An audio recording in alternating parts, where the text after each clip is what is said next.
రంగారెడ్డి జిల్లా 10 చేవెళ్ల పార్లమెంట్ నియోజకవర్గ స్థానానికి పీఆర్ఎస్ అభ్యర్థి కాకాని జ్ఞానేశ్వర్, రిటర్నింగ్ అధికారి జిల్లా కలెక్టర్ శశాంక్కు టీఆర్ఎస్ అభ్యర్థి నామినేషన్కి ముఖ్య నాయకులు కేటీఆర్, ఎమ్మెల్యే ప్రకాష్ గౌడ్, సబితేంద్రారెడ్డి, శేర్లింగంపల్లి ఎమ్మెల్యే, మాజీ శాసనమండలి చైర్మన్ స్వామిగౌడ్లు, కాల యాదయ్య, చేవెళ్ల ఎమ్మెల్యే అందరూ కూడా భారీ ర్యాలీగా వచ్చి నామినేషన్ దాఖలు చేశారు. టీఆర్ఎస్ పార్టీలో గెలిపేయడానికి కారు గుర్తుపై ఓటేసి ఆశీర్వదించవలసిందిగా ఇకపోతే చేవెళ్ల ప్రాంతంలో ముగ్గురు అభ్యర్థుల ప్రధానంగా మూడు పార్టీలు చేస్తున్నారు. కొండ విశ్వేశ్వరరెడ్డి గారు, రంజిత్ రెడ్డి గారి, అదేవిధంగా టీఆర్ఎస్ పార్టీ ముగ్గురం కూడా అదే ప్రాంతం నుండి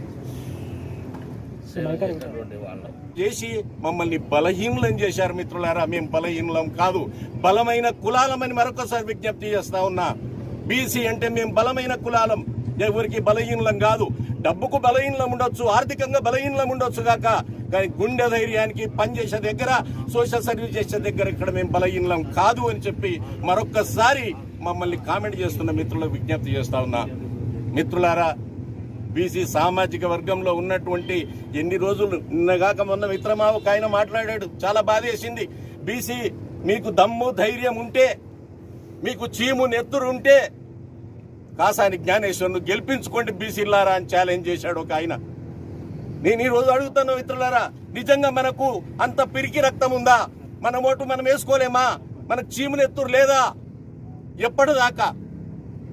ఎప్పటిదాకా ఈ బానిసత్వం?